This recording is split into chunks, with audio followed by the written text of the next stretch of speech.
Hi Kiwi! Alright, we are back at another episode of Nano Apostle. We're picking up where we left off. We're going to start off by taking a look at the new modules we can unlock.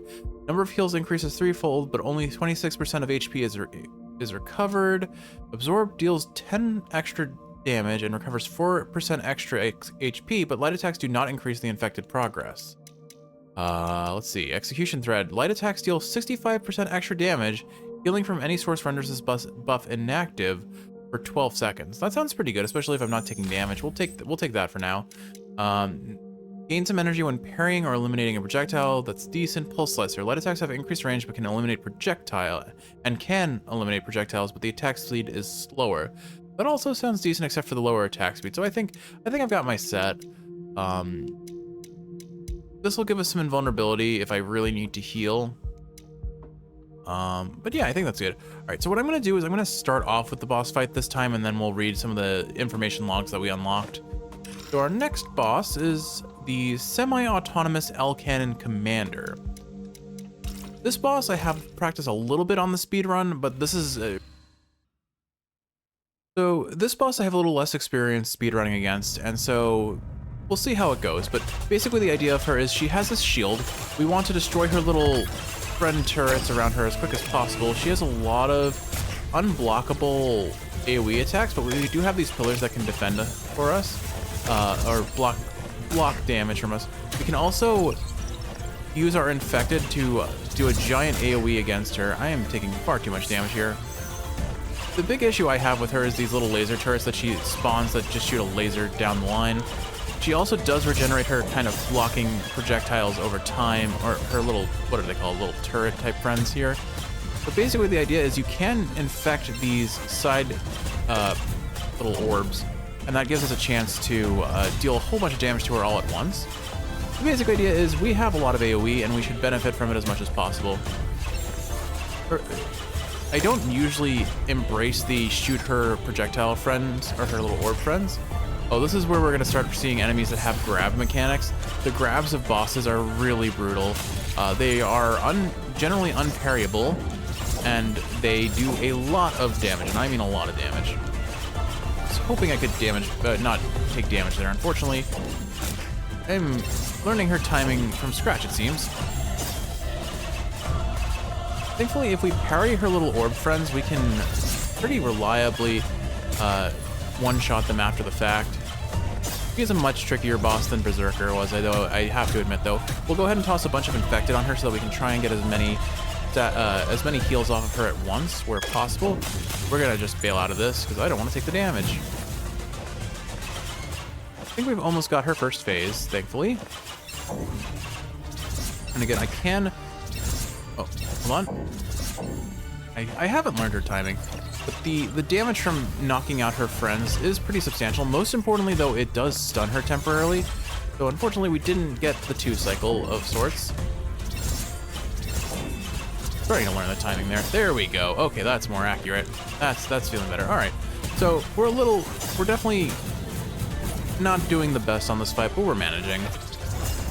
Turns out she's an anime girl. Haha, who could have seen that coming? Now, I do not have any practice with her second phase, admittedly. It would also be great if I could, there we go, okay. So, if we hit her with the infected on these little turrets, we get a lot of extra, we get that stun against her, which is huge for us. Oh, well, I dashed into the wall. We're gonna die from that. Well, like I said, I have a lot less experience speedrun practice on her than I do my, than Berserker, so that's fair. The nice thing I do really appreciate about this boss, about the bosses in this game as a whole, is when, like I mentioned in the last episode, when you complete little objectives here, you get an SP, which means you can unlock more abilities that might be more beneficial to you than what you start off with. Granted, I'm pretty happy with the set of options I have. The extra damage on the light attack is quite nice, although I do suspect it matters a little bit more that I'm locking myself potentially out of healing when I do not have reliable damage just yet. Oh, so that was her grab attack again. I thankfully dodged it this time, but I almost didn't. I actually tried to parry it, and that would have been a huge mistake. I'll go ahead and hit her with the infected here, because we'll get more HP from it if I knock it out of her. I generally find that because of my chronicity for taking too much damage from these laser projectiles, I do tend to favor knocking out at least one of them. But if you time your parries well against a lot of her projectiles, you are rewarded for doing so quite heavily. All right, so we got her about half dead after only a second. Ah, shoot, we got clipped by air grab. Yeah, that does a full, I think, 60 damage maybe. That's fine though. We'll try and take out our little turrets. I do feel the damage reduction once I have used a heal. That's okay. Here, let's go ahead and infect that so we can do some AoE against her little friends. Shoot. One more of these and we pop her. These lasers that kind of rotate around her are a huge pain for me. I'm just so prone to taking damage from lasers in any game, it seems, Kiwi. Well-timed block, though, goes a long way for making things easier in this game. Oh, she's using her dash. So you really have to be careful about the timing on your dashes when they use their grabs, because those are by far the most punishing thing they can do. Unfortunately, she's being pretty well guarded by her laser turrets here. I'll go ahead and pop this so we do a big AoE to her. Okay, I'm starting to get her timing down. Should have her vulnerable, and this should finish her. There we go. Those destruction points do a lot of damage, and I say that, again, with the speedrun, we already have a huge damage modifier that just makes the boss fight significantly easier. But what I'm going to do is, I do find that the AoE on this is pretty substantial, so it wipes out a whole bunch of her little friend robots, and if we get a hit onto her, then she is pretty consistently kind of stunned for a moment.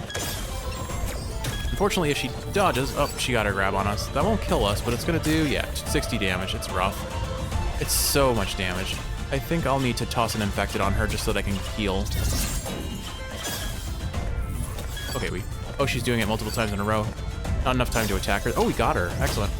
Gotta be careful because I don't want to get accidentally clipped by the wall lasers here. I'll toss another infected for the HP it brings. And basically, I'm not focusing on trying to take out her little pods. I'm just trying, if I can, to take them out. Okay.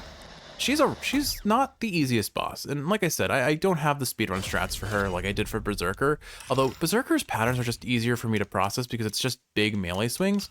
Like I mentioned before, I'm comparing this game a lot to Ruby Knight, and Ruby Knight, the telegraphs on the parryable attacks were a lot clearer to me than in this game. But as you can see, I'm starting to get the timing now. Actually, I've gotten the timing pretty consistently. That was clean as I could hope it to be. I do think I'm going to take out these lasers just because at least one of them, they're a huge problem for my ability to evade. There we go. Look at that. Clean. Okay. I'm getting her patterns down. That's the thing about these sort of fights for me, or these sort of games as a whole, is just the longer I play them, the more I get better at the timing of how to play them well. And that's why I like these games as like a possible speedrun option, because I can eventually play them pretty darn consistently. And I say I get consistent at them. Kiwi is amazing at these sorts of games. Like, she is alarmingly good at any sort of speedrunning or any sort of parry-focused game. She used to play Dark Souls games exclusively with the parry, which was just kind of astonishing to me. I watched her. She used to apparently do not quite speedruns, but she may as well have been like about to be able to do them in Dark Souls 2. I've never tried I've never tried to speedrun a Dark Souls type game, and I was pretty late into the Dark Souls series as a whole because I was mostly a Nintendo kid for the longest time, and the series was never on any Nintendo console for most of the time it existed. We're dead. You got us with the grab. All right, I'm gonna go ahead and fast forward until we get our winning run. But who knows, maybe the winning run will be this run, which is immediately following where I just cut off the video in theory, or splice the video a little bit. We'll toss this just to bump her projectiles out of the way. I go and hide here, block that. Yeah, well-timed parries are just, no matter what game it is, well-timed parries are always satisfying, I have to say. Just take out all of her little bots and toss infected shots on her as much as possible. My goal is to GPS her as fast as possible, and then maybe infect one of these little friends that she's spawned so that I can potentially... Second. There is a visual tell enough that you can more reliably parry things. It's just I'm not great at seeing it. tried to get behind this before it hit. And some bosses do just have attacks that, if you parry, make their exposure point vulnerable. I'm just not... I don't know those patterns just yet, so it's not as consistent for me to use them reliably. Unfortunately, even if you do knock out all of her orbs, she still can sometimes use her projectiles, so it's not a guaranteed you're safe sort of situation. She's gonna go ahead and try and regenerate her shield in a second. That was some fancy dodging, actually. Oh, that was less fancy. I think she's gonna get... Can I get her before she... I couldn't get her before she regenerated. Oh, well. Gonna get rid of this laser. It's just a problem. It isn't relevant in the second phase, if I recall, but she can eventually regenerate them later on, so it's still a problem for me. I need to make sure that I keep my HP above 60%, because that's what her grab... That is the percent that her grab will kill me at. I also need to maybe be a little bit more consistent with my...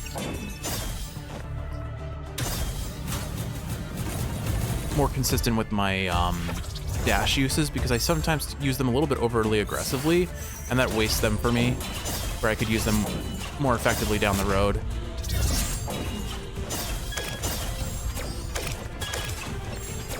Sometimes it's also just more important that I focus on dodging where possible, because I'm not gonna... Woof. Okay, we're good. Just so you know, you can in fact actually trigger a destruction point with your projectile, which is something that I often forget. And as you can see, it's pretty important not to forget that, I would say. Cool. I think she was gonna use some sort of unblockable attack. I'm not sure what it was, but because we stunned her at the right time with her oh gosh, hold on one second. I tossed the infected on her for the damage this time. She's regenerating all of her little pods, so I gotta be careful about that. But I am able to, just as long as I parry with good timing. Oop, hold on. Ah, shoot, I dashed the wrong way. All right, this won't kill us, but it's gonna bring us pretty close. I will have to heal here. I'll toss this to try and stun her. Cool. That'll give us some good damage. Yeah, basically the speedrun strats kind of ignore a lot of the things that make the bosses a little bit easier to manage. Like I never really bothered with this infecting her little orb friends here mechanic before, but it's quite useful to use to just kind of stun lock her to some degree. So, ah shoot, she ran into that. I'm gonna just fall back here. I'll try and generate some. Hold on. Dash that. Shoot. Oh, I didn't have a shoot, but we're fine. Got the grappling hook. We do have a module that increases our damage against enemies after we've landed the grappling hook. And as it looks like that I am, in fact, actually going to be able to, as soon as I said I'm going to jump ahead, I'm going to end up beating her, so that's kind of funny. Like I said before, like I learn these sorts of boss gauntlet fights quickly, and I just get progressively better. Well, I mean, that's kind of the nature of these, isn't it? Hold on. These grabs are so scary for me, Kiwi, but we've got her for sure now. And there we go. Second boss complete. Yeah. Ready to neutralize the target. I'm going to have to practice Kura's voice a little bit more, but yeah, I love these boss fight kind of games. There's so much satisfaction that comes from eventually just feeling palpable improvement in the gameplay. I don't know if we actually killed her fast enough to get the SP point from her, like the fastest run, but that's okay. We can very easily defeat her down the road. So I think what we're doing here is we're having Kuro hack her little pod control and having her pods shoot her, which is just rude. Yeah, just like with Berserker, the executions are rather quite brutal. I appreciate that Anita is just kind of closing her eyes and not looking at it, because I imagine a little girl would not really want to watch that sort of a scene unfold in front of her. But there we go. Did we get our... Nope, we were too slow by a whole minute. I don't think that's something that I can easily accomplish with my current module setup, but when we go, we'll do like a boss rush sort of thing at the end of this and just see how the speedrun setup fares. I'll just do a blind speedrun maybe. Anyway, error, unplaced memory file identified, number A00082. Loading, 79th day of the Siege of Palanac, May 5th in the 362nd year of the Kote calendar. Captain, today's casualty report. Understood. Our forces are nearly exhausted. Horace, go spend some time with your sister if you can. Thank you, Captain. I'll take my leave. Oh, so that's his sister. I assumed it was his daughter. Yeah. I know Mom and Dad went very, very far away, but I'll be here for you, Lena. Everything's gonna go back to normal real soon. So you need to be a good girl, okay? Mm-hmm. But you need to be careful, Horace. I don't know if this is Anita or Wenny, but it looks like it's one of them. I pinky promise, Lena, and I'll take you for a super big meal, whatever you want. Yay! With Mom and Dad and Horace. Oh, Lena. I don't think you understand what death is. Unfortunate. I've got to do this for Lena. And now we are back with Wenny, who still seems to be kind of phasing out of existence. Anita, you're back. I'm so glad you're okay. Battle number 002 complete. Result, victory. Combat efficiency 81%. Host status, good. And I'm really happy my intel's helping. Thanks, Wenny. But you look even fuzzier than before. Oh, that. Yeah, it's been tough since they changed the encryption codes. But I'm okay. All I need is some rest and a coffee. Oh, do you just have your mug right there? I can't tell. It's a little hard to see, but I think she's holding a coffee mug there. Coffee? Uh-huh. Coffee smells so good, and then everyone here drinks it. It's supposed to give you energy, but what matters is you look cool when you drink it. Want to try? Yeah, okay, she did have a coffee mug right there. Anita, something tells me you're not gonna like it. Thanks. I don't taste anything.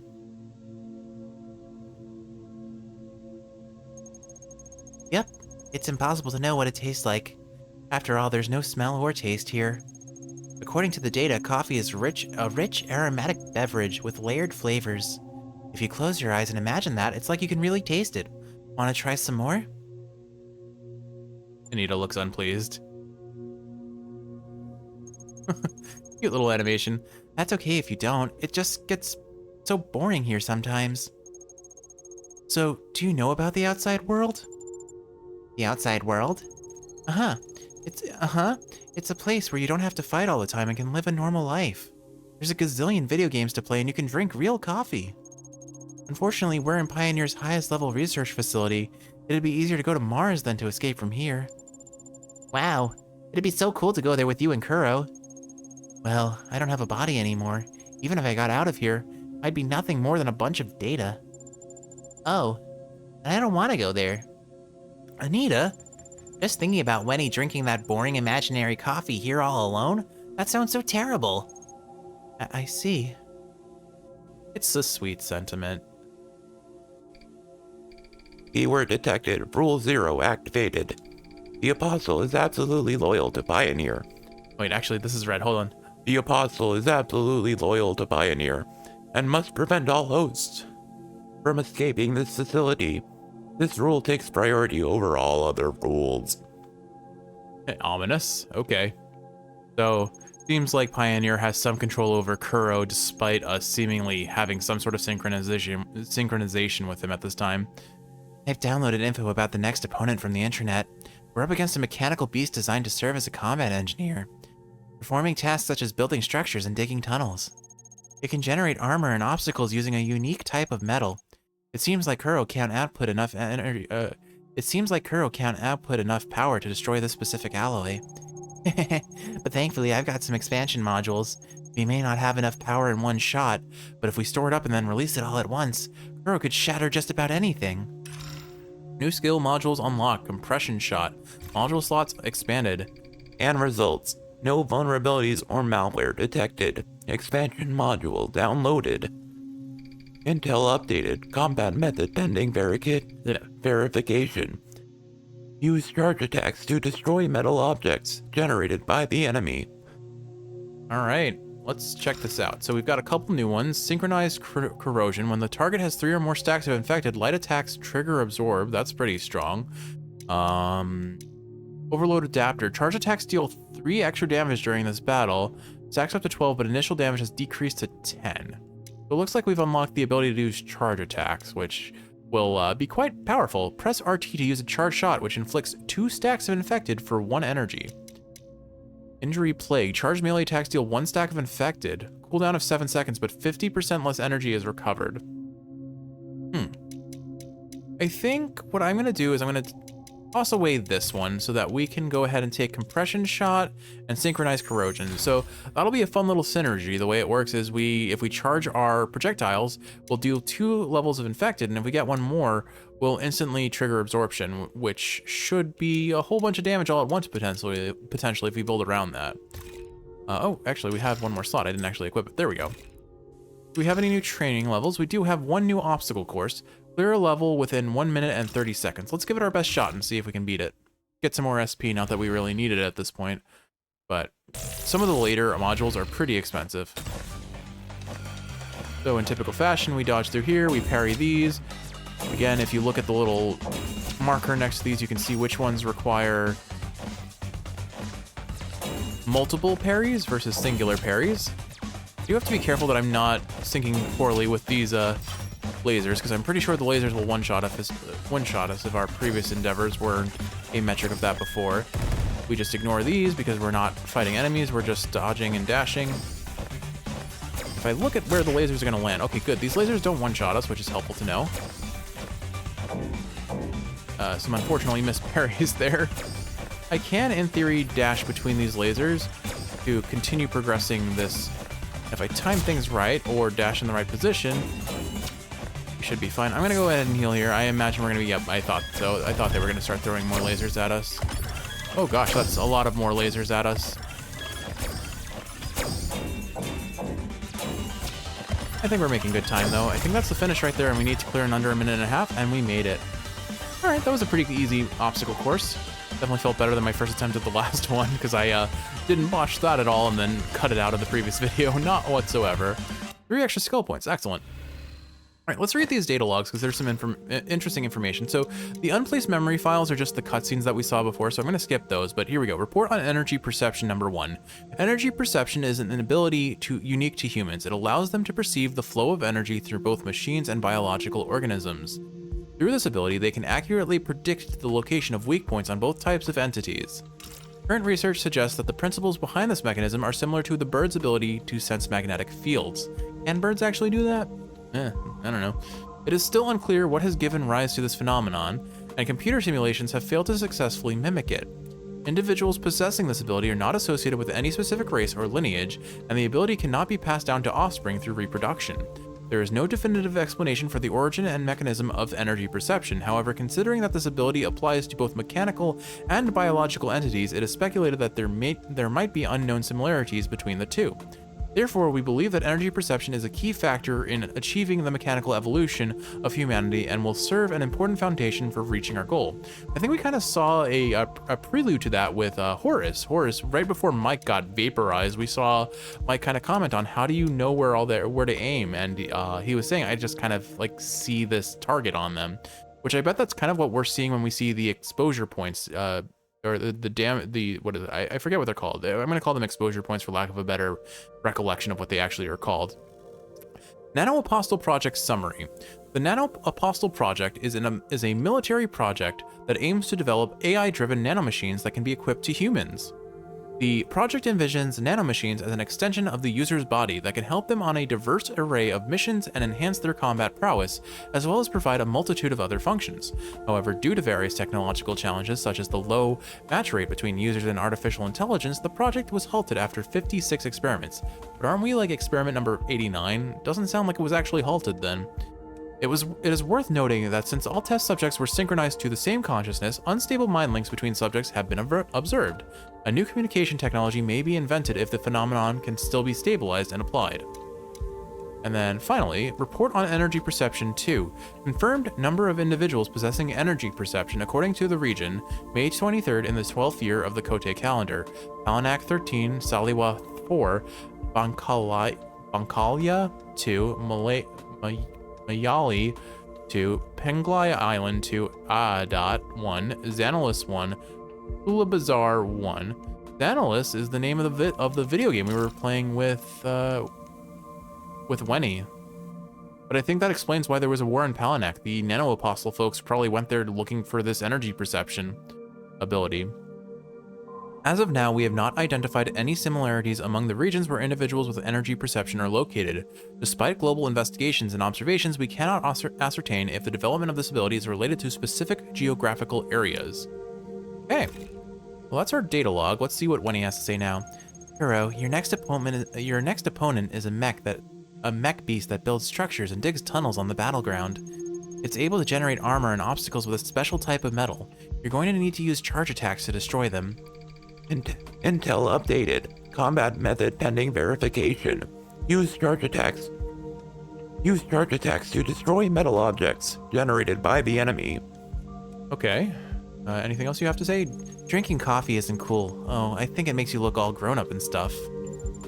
Geez, Wenny seems to really care about this, but it'd be weird to force a compliment. Compliment located. The confidence and charm that fills this room when you drink coffee is truly hard to ignore. Your coffee drinking is like a sophisticated dance, brimming with style and elegance. Hero, what are you doing to me? I think you did that on purpose. Feedback received. Thank you for your hard work. Cute. Compliment located. Let the apostle poke fun at Wenny. Now that I look like this, I'm not sure I can play games with you anymore. That's okay. What matters is that you get better soon. Uh-huh. We'll play when you get back. Oh. That's unfortunate, but all right, we're gonna go do one more boss fight and then we'll call it an episode. This is another boss that I have a little bit more practice with the speed run, but once again, just the way that parries become a thing later on, like you can spam parries almost and you become really dangerous. You can even start parrying with charge attacks, although I don't know if we have that ability yet. Anyway, we're gonna take on Battle 003, EXO, Animoid Sapper Molter. This guy was really scary when I first took him on in my original playthrough, but we'll see how we handle it this time. Our next opponent is... No. I know which one she's referring. Yep, this guy. It's an M5 anti-personnel psych polluter, aka the Reaper. This is bad, real bad. I guess we have to face it sooner or later.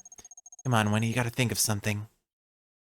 Yeah, the Reaper was really tough, but actually there are some fun speedrun strats that basically make you skip one of his hardest gimmicks, because if you can DPS him fast enough, he can't use it. This guy is annoying because he has a regenerating armor shield. As you can see, we're not even dealing damage to him yet. I think we can parry these. So, like the Berserker, this guy's a little bit easier to parry overall. And now we have a charge attack that does a sizable AoE. The scary part about it is, as you can see, I can't actually dash past these, and there's no way to break them once they're landed on the screen. He has to break them himself. And thankfully, the fact that I now know that he can be parried is pretty awesome for us. And we can get a whole bunch of charge shots on him so that he gets a bunch of infected. Oh, and once his armor breaks, he has very little HP actually, so we want to damage him as much as possible. These things that he spawned on the screen are pretty detrimental to leaving alive though, so fortunately I left them alive. If I recall, the way it works is that, I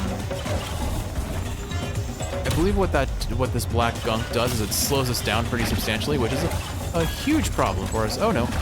Oh, gross. Yeah, see, we can't dodge through it, so basically we shouldn't have let those survive. They do eventually run thin, but we're clearly not making like beating his time limit on this fight, but that's fine. We can get some good hits, knock him out, deal some chunky damage to his armor, and then just focus on dodging everywhere else. Oh, hold on, does charge attack break these? Aha, okay. I didn't actually know that because it's not usually relevant in the speedrun, as it turns out. So we'll go ahead and charge up a shot here to get as much stack of infected as possible. And because we're getting 3 infected on him at once, we can pretty reliably do a whole bunch of damage before he regenerates his armor. Unfortunately, I don't think, yeah, he regenerated his armor before we could completely deny him. But I would say this boss is markedly easier than the previous one. Especially because it's just much more reliably parryable. So these little pine trees of earth do hurt us, so I do need to be mindful of dashing into them. But as you can see, we can pretty reliably parry most of his hits here. And we also generate up a bunch of energy that we can then use to get infected status on him. I'm gonna just focus on parrying him where possible though, and then this should finish his first phase. There we go. Okay. Yeah, I think if this episode didn't prove it, we just need more practice against our very specific boss, against the second boss more than anything else. I would say overall this is a very slow boss fight before you get a lot of damage on in your favor. Oh, shoot. Let's go ahead and get infected on him. We got him before he went underground. Yeah. One of the cool things that you get later on in the game is you get an effect that lets you... 1 second. Ooh, we got it. We got the parry. Nice. So parries here do a ton of damage to his armor and expose him very quickly. Oh, we do have it. I was mistaken. So if you didn't just see now, when I use a charge attack, I get an extra attack and it functions as a parry. So if I press left bumper, I basically, what it grants me is 2 parries in a row if I time it well. I'm gonna dash out of this and kill these things before they cause any issue for us because they are a pain in the arse to deal with. I'm gonna heal here just because I'm a little low on HP. Dash into that projectile, unfortunately. Not avoidable.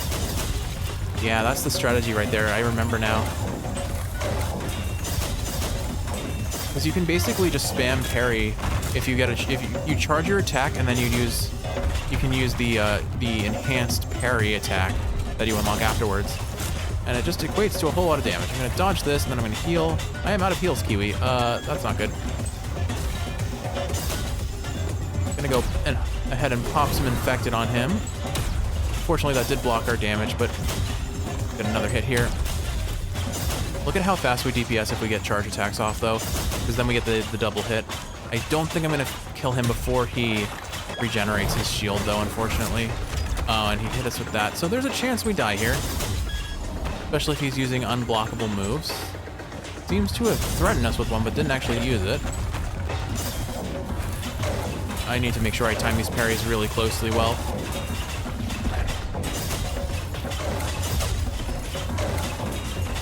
Well, thankfully I timed those quite well. I just unfortunately got clipped by that. Pop him with these. Ah, shoot, I got clipped while I was charging my shot.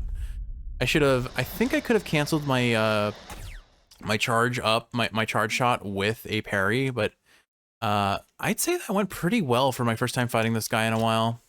All right, let's see how this goes. I've had my 1 attempt, now I'll have my 2nd attempt, and I will have my vengeance yet. Since we start off with some energy, I'll go ahead and just try and get as much damage off as I can initially and dodge that, because fire's scary. Apparently he can use fire, which I didn't actually necessarily realize. I've never seen him live long enough to use that pattern, I suppose.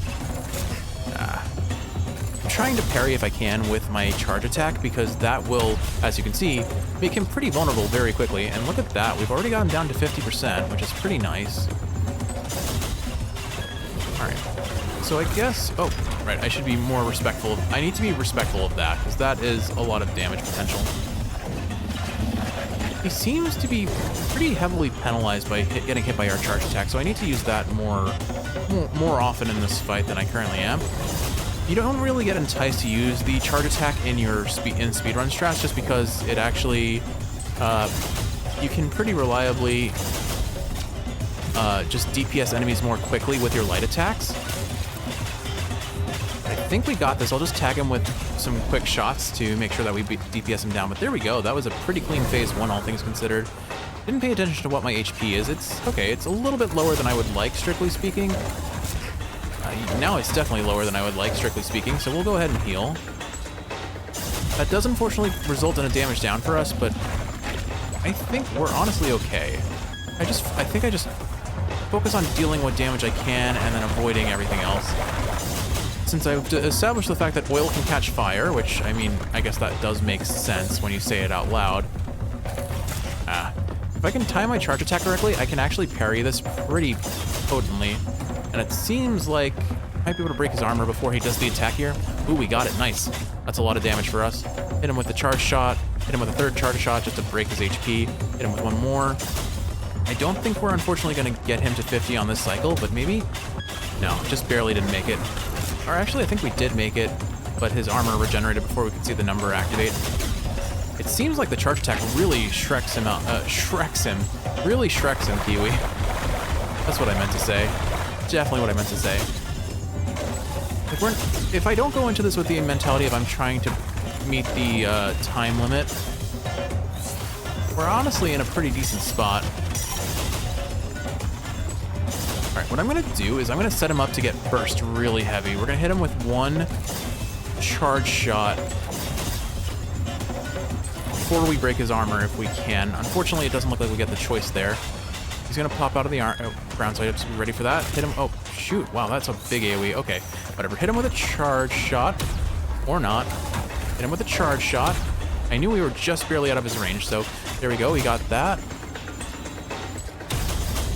Look at all that damage at once. So apparently you can charge your attack at the same time you're charging your shot. I did not know that. Oh no. Oh, we almost had to deal with another phase, but thankfully we got him. Ready to neutralize the target. All right. Not bad at all. Certainly the first run was a bit rough, but I mean, we almost beat him on the first try. And time for another very brutal, unnecessarily violent execution. Uro has no chill, and Anita is just kind of cowering like she does not want to see any of this massacre going on behind her. Can't help but wonder what she thinks when she turns around and sees that. Alright, what bit of information are we going to get now?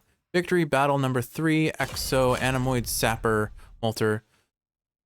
And there we go. We got some skill points. As you can see, this actually wasn't my second attempt. It was more like my 4th attempt, but you know what? You don't need to see all the failed attempts. One of them was really bad. I died within like 10 seconds. But if I didn't count that one, my 3rd attempt isn't that bad. I'm pretty happy with how this played out. Anyway, on to more story, I presume. Error. Unplaced memory file identified. Number A00082. Loading. 102nd day of the Siege of Palanak. May 28th. In the 362nd year of the Kote calendar. I'm getting better at delivering that line now that I'm learning how to control my breaths for Kuro's voice a little bit. Look at these. These are engineered units. No wonder they've been able to dig trenches and construct defensive lines so quickly. This is the deployment map we got by hacking into their computers. There's a notable weak point right here. This is where we'll break through into the neighboring country. Captain, that means... Yes, we're planning an escape. That way you can at least get your sister out of here. Something tells me that escape didn't go well. These opportunities don't come around every day. We need to do this while we still can. Isn't I, Kiwi? I've got to save Lena. I can't screw this up. Huh, no Winnie this time and the lights are kind of off. That's a little ominous. Wenny, we're back. Wenny, we're back. Wenny?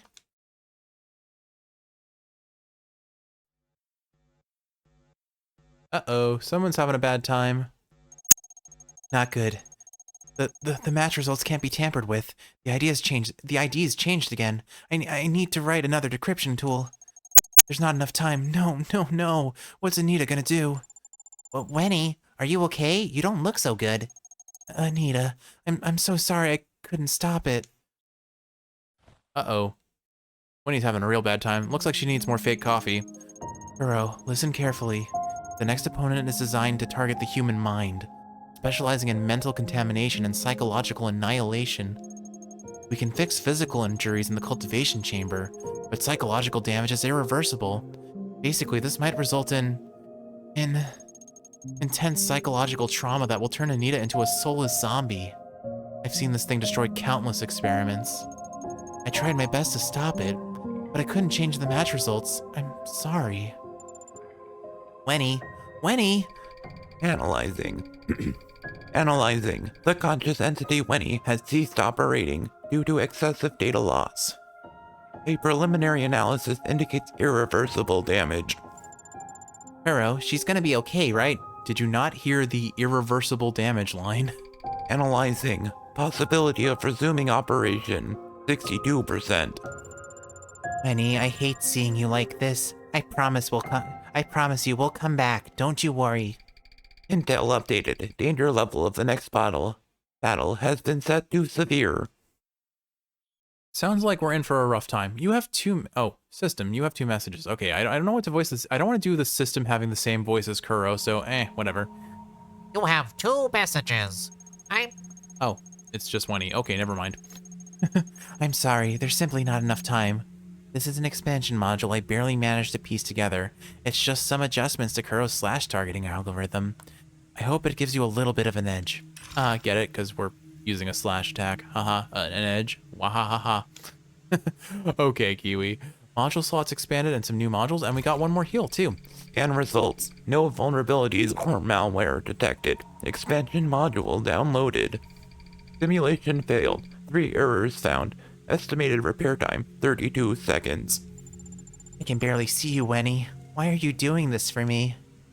Alright, Kiwi. Well, I guess we'll have to find out why she's doing this for us in the next episode. And we'll get to see the Reaper, which, let's just say gave me a fair bit of trouble back in the day, but I might have some speedrun strats that make it a little bit more streamlined now that I understand how the boss even works in the first place. Granted, there's no way we're doing some phase skipping that you can in the speedrun strategies.